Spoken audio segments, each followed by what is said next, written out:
Good morning and welcome to Meet a Missioner Monday. Happy Pentecost to everyone who celebrates. My name is Karen Bortvet Estrada. I am your host for this series.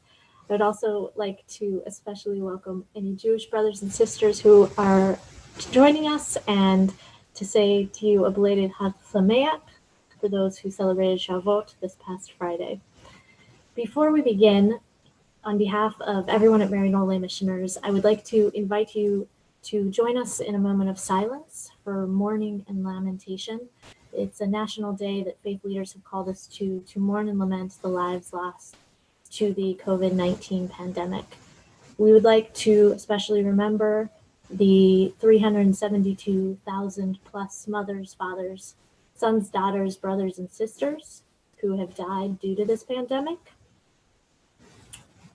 We would like to remember those who have passed away from other causes during this time, far away from their loved ones and unable to join with them. And we would like to acknowledge the thousands and thousands of lives that have been lost due to racism, especially in this country. As I thought about what to say this morning, I'm usually a person who enjoys words, and words are my friends, and I couldn't come up with any. I don't think there's any words that I could say that, are going to bring back a lost loved one. There are no words that are going to help someone grieve while they're physically distanced and far apart.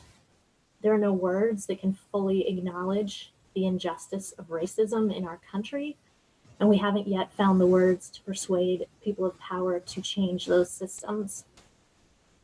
So I'd like to ask you to join me now in a moment of silence where we can all just breathe our mourning, breathe our lamentation, breathe our humanity, and breathe for all of those who can't.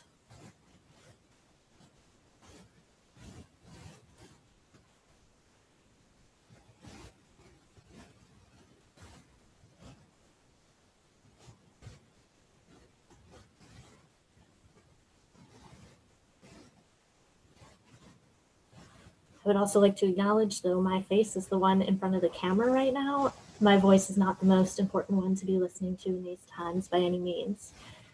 My brothers and sisters who are Black, Indigenous, and people of color have been and continue to speak out on these issues, and their voices are the ones we need to be listening to, the ones we need to be learning from, and the ones who need to be leading us, that we need to be following. So we have a couple links of resources that we're just going to drop into the chat now.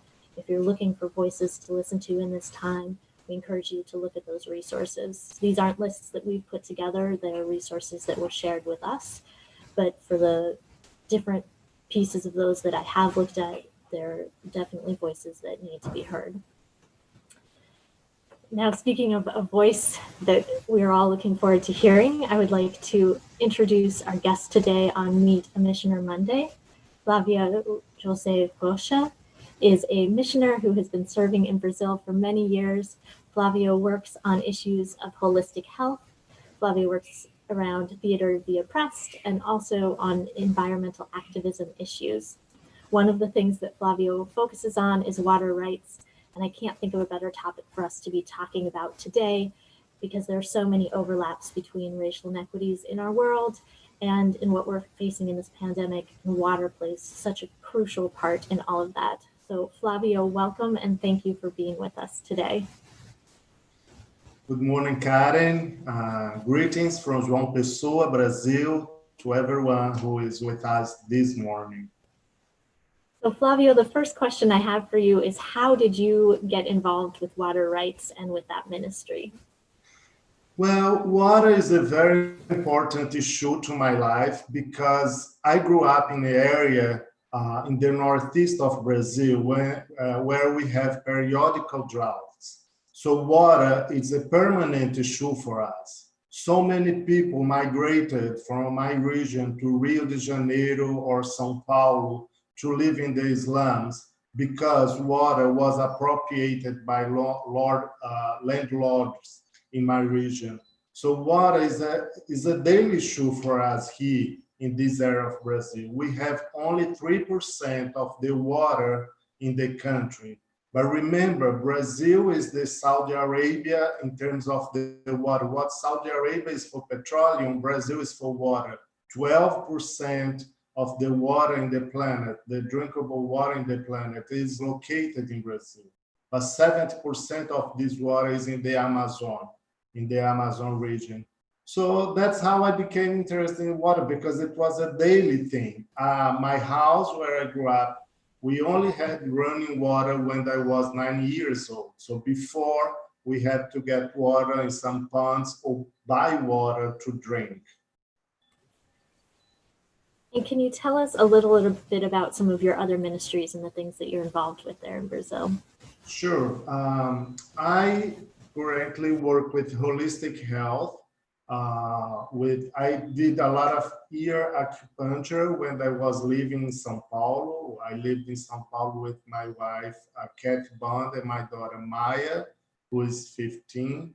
And there in São Paulo, I noticed that there is a huge issue with stress, depression, so many mental issues. It's a city with 20 million people. So you can imagine how much stress people are going through every day in public transportation, working too much, sleeping not enough. So that's how I got interested in holistic health. In São Paulo, I visited a hospital for 4 years, twice a week, and just talking to people, doing Reiki, being present with them. Here in João Pessoa, I work with family constellation and Reiki. So that's how I really got into holistic therapies. So that's the project that I worked in São Paulo. It was founded by Franciscan sisters from the south of Brazil. This is in the periphery of São Paulo, in a place called Jardim Capela. And we did celebrations together. We did invited people to do speeches on different issues. We did a health fair on the street, inviting everybody to know the project.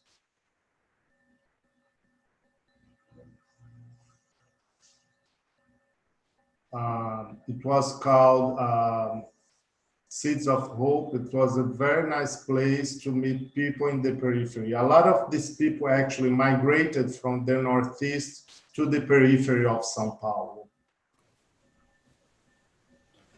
And another piece that I've always found fascinating in your ministry is that piece about theater of the oppressed. Can you tell us a little bit about what that is? And I think we might have some photos of that as well. Sure. The theater of the oppressed actually came to my life when I was doing the training in Maryknoll to become a lay missionary.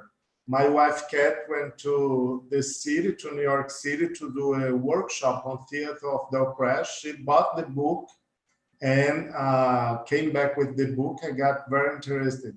The funniest thing is, Theater of the Oppressed was created by a Brazilian who was living in São Paulo. So that's very funny, because I got to know this work of this Brazilian guy called Augusto Boal in New York.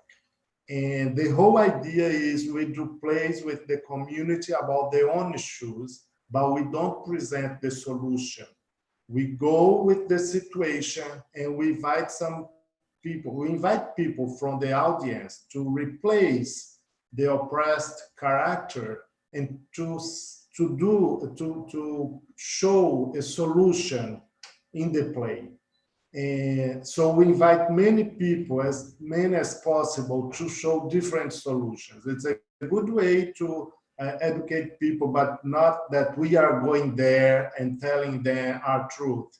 We are there to provide with theater a tool for them to discuss what is important for them. So for those that are just joining us, we're talking today with Flávio José Rocha, who is a Maryknoll lay missioner serving in Brazil. If you do have questions for him during this interview, please feel free to put those in the chat box. No need to wait for the end. He's sharing with us today about his different ministries, specifically those around water rights. So as we're talking about water, Flávio, what does access to water look like there in Brazil? Because I'm sure it's different than the tap that I open up in my house every day here in the US. Yeah, as I mentioned before, Brazil is what Saudi Arabia is for petroleum, Brazil is for water. So it's unthinkable that so many people in this country don't have access to water. Officially, officially, 17% of the houses in Brazil don't have access to running water. But these are the official numbers, and we know numbers don't tell the whole truth. Uh, if you go to the rural areas, it's about 30% who don't get running water. It doesn't mean that people get water 24 hours a day.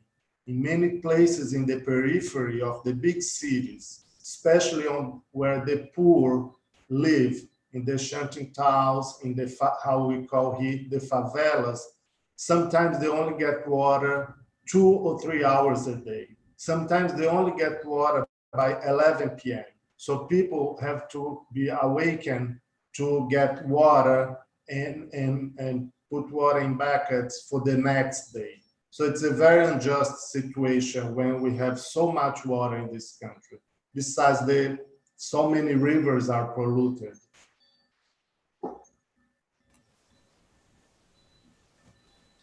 So this picture shows a bishop, Don Luis Capio, Don Flávio Luis Capio, and he did 2 hunger strikes a few years, 10 years ago.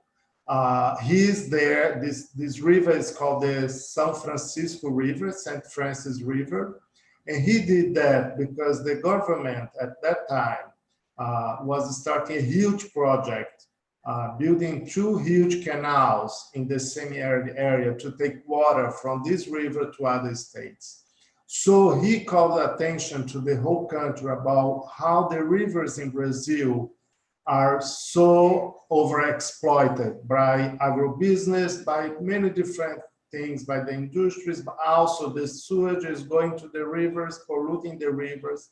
And this river is a source of life for millions of people. So he was not just getting attention, calling attention for the river, but also for all these people who survive because of this river, who make their living because of this river. So I got very involved in this campaign to save this river, and that's one of the reasons that I'm so involved in water issues even today.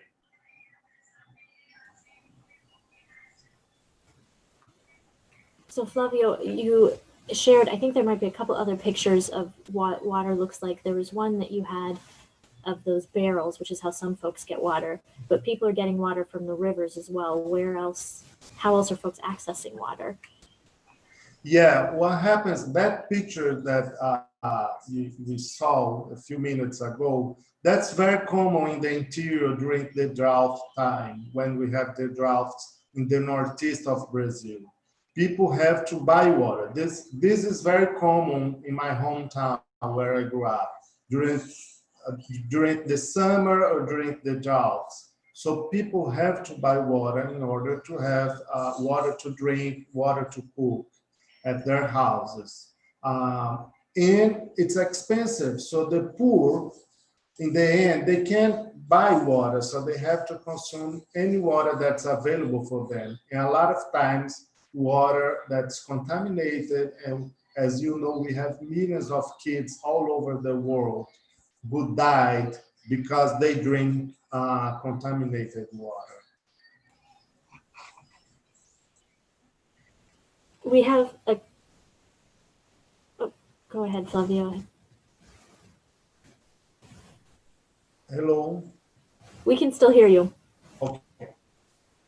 So we had one question come in from Thomas Rowan, who said, is this a new problem? Sao Paulo back in the late 80s and early 90s, we had water all the time. Yeah, in 2014, there was a drought in the state of São Paulo that affected the source of water to the city.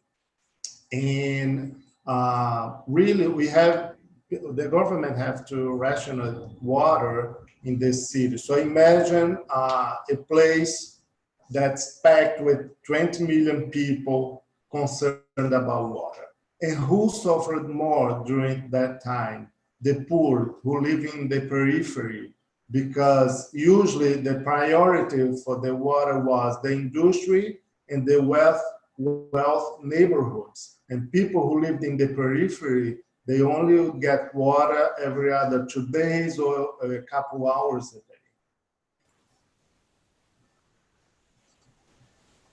And what are we looking at here in this picture? I'm not familiar with Brazil. This is the Jaguaribe River in João Pessoa. As you know, people migrated. It's an issue all over the world. They come from the rural area. They don't have money to buy a house, so they just start building in any place that they found. They usually, these are protected area, but they don't have any other place to live. So they start building houses on the river shores. And what happens is all the industries, all the sewage go to those rivers. So kids grew up in that environment. And there are researchers showing how much violence in these areas are connected to the lack of sewage, to the pollution in the water. For those who are just joining us, we're talking today with Flavio in Brazil, and he's sharing some about one piece of his ministry related to water rights. If you do have questions like Thomas, please send those in, and we are happy to get to those questions as soon as we can. Before we move on to the next question we had prepared, Flavio, a question came in from Meinrad, who was wondering how privatization impacts the water crisis in Brazil. Yeah, that's a huge issue all over the world. Even in the US, it's a big issue, water privatization. And why? Because water is so essential to life that it cannot be treated with the market laws. And we know any company, and I'm not against private business, but I'm against water privatization because water is not a commodity. Water cannot be sold like any other product. It's essential for all living beings in our planet. And it's a right, it's a human right. And so many of these big companies, they go to the poor countries, to the countries that allow them to come, and they privatize water, the water companies. And we saw what happened in Bolivia many years ago when people went to the streets to complain that they couldn't pay the bills, the water bills. It's very sad that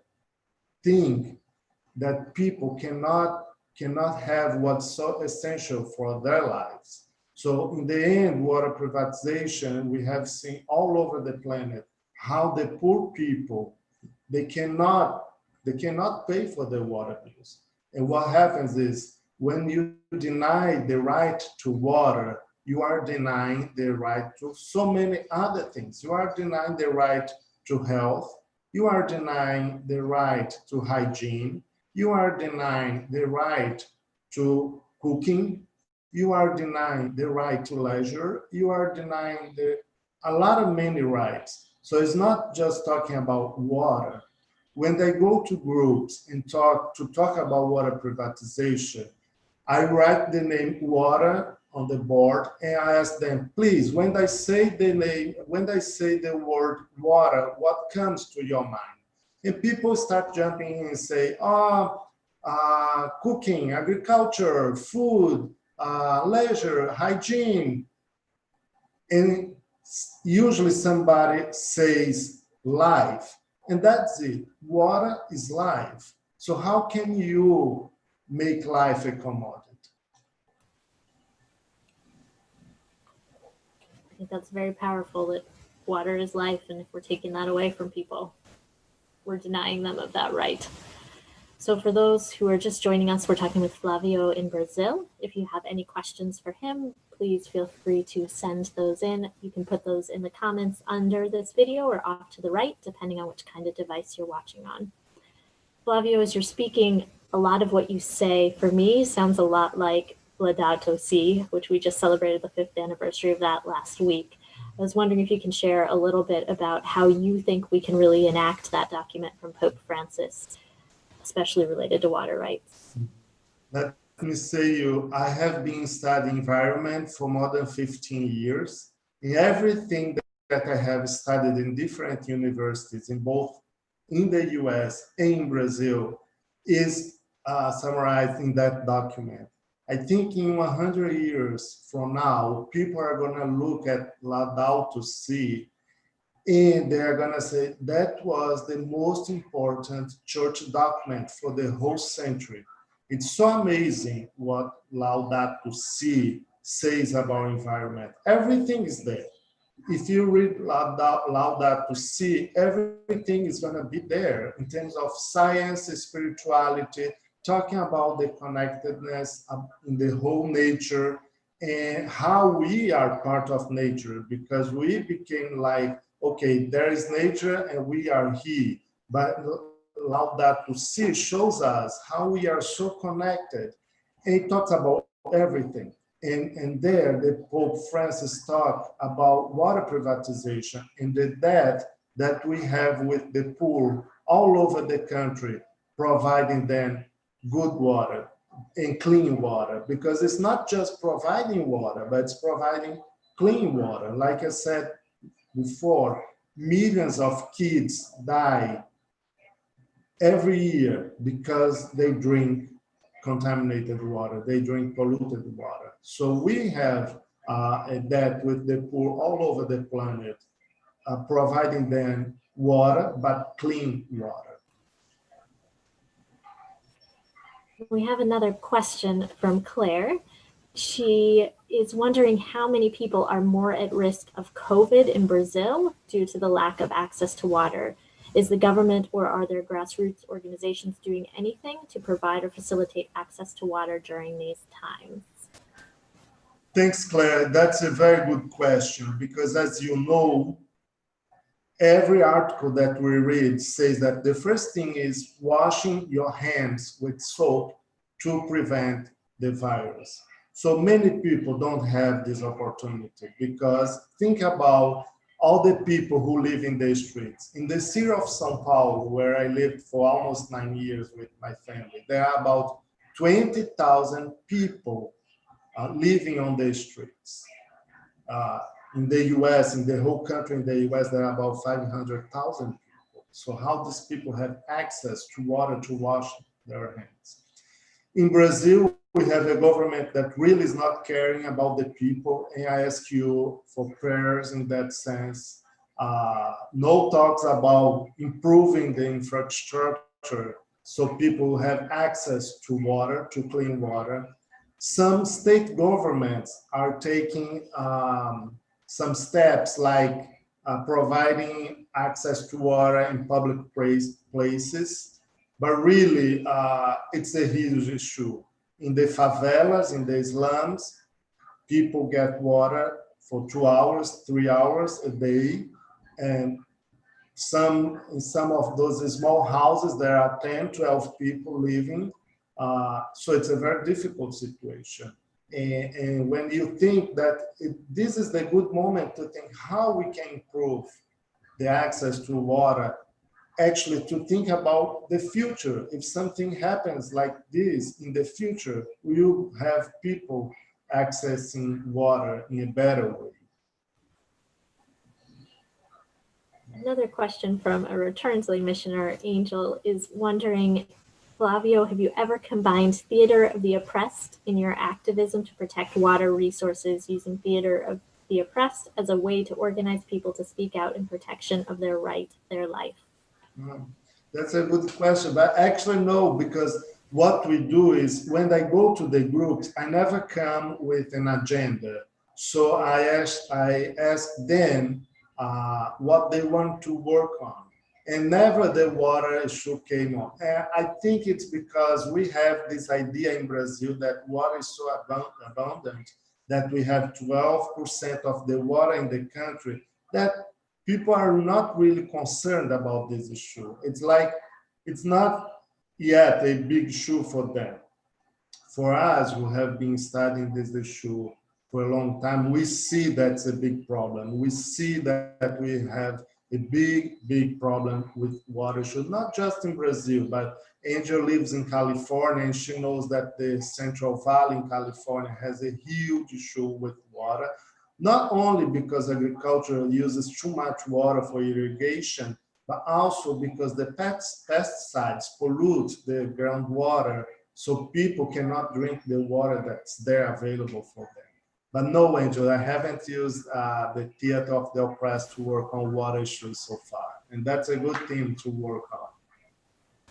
So another question has come in from someone you know quite well, Kathy Bond, is wondering where your favorite water place is in Brazil.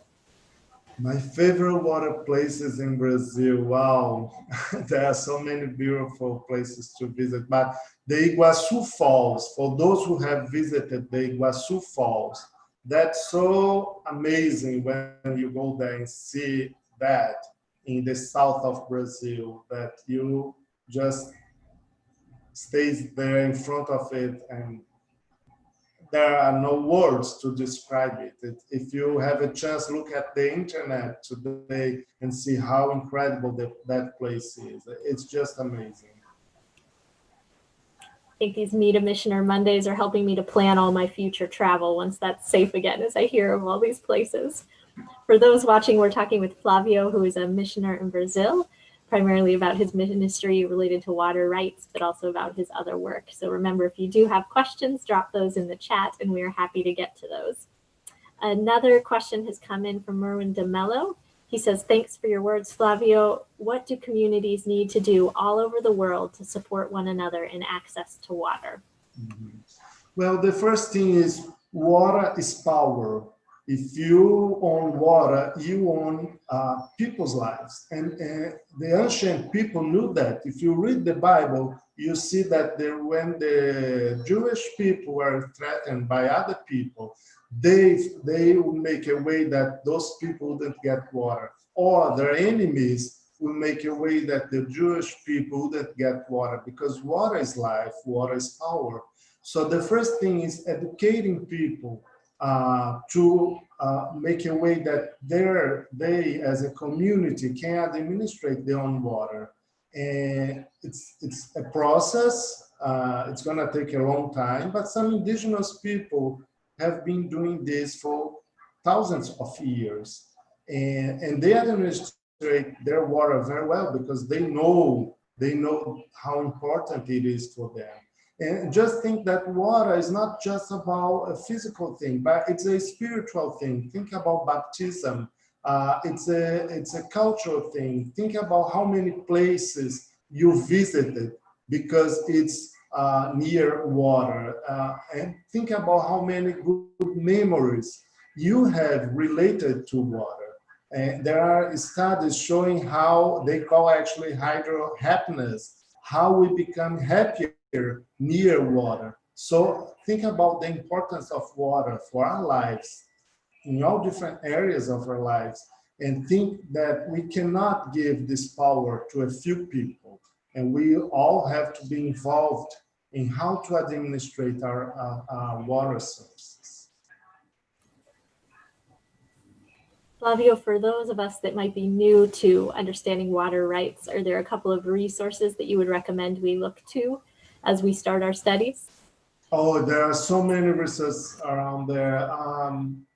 I would recommend first reading the UN resolution on water as a human right. It was voted in 2010 with a lot of difficulties. Some countries didn't want to vote for water becoming a human right, although I think it's so clear for me that it is a human right. So I would start right there. And of course, Laudato Si has a couple pages dedicated just to the water issue. Very clear language, but very profound.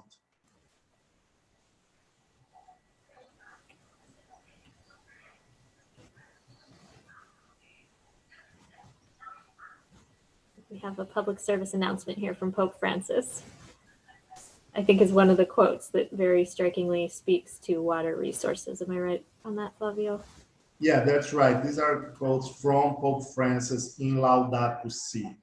And you can get Laudato Si online for free in different languages.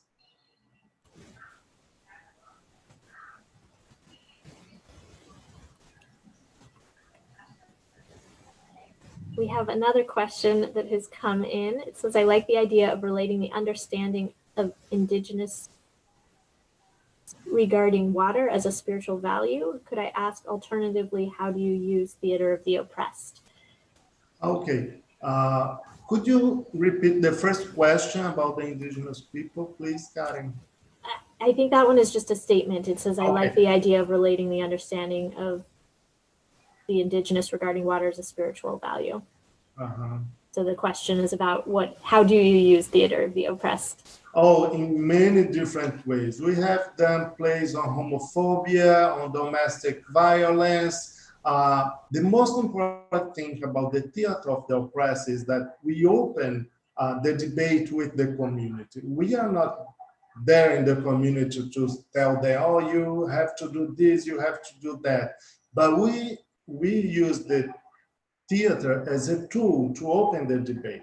It's not somebody from outside who comes with the message to save the people, but they themselves, they open the debate. And I have seen incredible things. And the most important thing is you are not there to preach to them, but you are there to be with them, with the theater, and show them how theater is so easy, in some ways easy, but it's so important, and it's a value tool to open debate about different oppression situations. And we have another question specifically on that. What would be the resources you would recommend for those who are new to this idea of theater of the oppressed? Mm-hmm. Yeah, there is a book. Augusto Boal, the guy who created the Theater of the Oppressed, has many books, but the most important book for those who want to start doing Theater of the Oppressed is Games for Actors and No-Actors book, because in the Theater of the Oppressed, we believe that everybody can be an actor and everybody can be an actress. That's why we do Theater of the Oppressed, especially with people who never did theater before. And that's already a way to show them how they have talent and how they have the gifts to offer to the community. There's so much interest around that. We may have to have you back for another Meet a Missioner just to talk about theater of the oppressed. We have one question, which I think is a great one for us to close with, from Allison Hill. What is the Catholic Church in Brazil doing to address water issues? That's a good question, Alison. Here in the northeast of Brazil, the Catholic Church has a very beautiful work making people, educating people about water issues, especially in the semi-arid area, where people for many years, they were dependent on politicians who would give them water, but then they were obligated to vote for these politicians. Believe it or not, that still goes on in many different parts of the planet. And what the church did with other groups is they start developing techniques, different techniques of agriculture, raising animals where people wouldn't need so much water, so they wouldn't be so much dependent on politicians. And that work is just incredible, and that work is able to make people to stay in the land, to live in their land, working in their land. Well, Flavio, thank you so much for joining us today. Thank you for all of your work and your many years you've given as a lay missioner. It's been a pleasure speaking with you. Yeah, thank you, Karen. Thank you all, the communication team of Maryknoll Missioners, and thank you all who are with us this morning, and I hope have helped some way in address the water issue. So we would also like to thank all of you who have been watching, and we would like to extend a special thanks. Back at the beginning of May, we mentioned that a donor had put forth a matching gift of $12,000, and we were asking you to help us meet that goal. So we wanted to let you know that through that fundraising effort, we have been able to bring in $23,000, which is a huge support during this time as we adjust to what ministry looks like living through this pandemic. So thank you for your support in that. If you would still like to support those efforts and haven't yet had a chance, we're going to put a link in the chat, and we thank you for all that you can give. We would also like to let you know about another opportunity coming up with the Maryknoll Society. The Fathers and Brothers will be hosting a panel called Dual Pandemics in Nairobi, Kenya, a reflection on HIV and COVID in light of the call and power of Pentecost. So we hope that you will join for that as well if you have enjoyed hearing from our missioners around the world. If you just follow that link, you will see right at the top of the page, register for our next webinar. We'll also put that link in the chat box. Next week, we will be right back here on Meet a Missioner Monday at our new 11 a.m. Eastern Time with Abby Belt, who is one of our missioners serving in Haiti, and she'll be talking a little bit about her ministries there. So thank you very much for joining us. Until then, stay safe, be well, and peace be with you.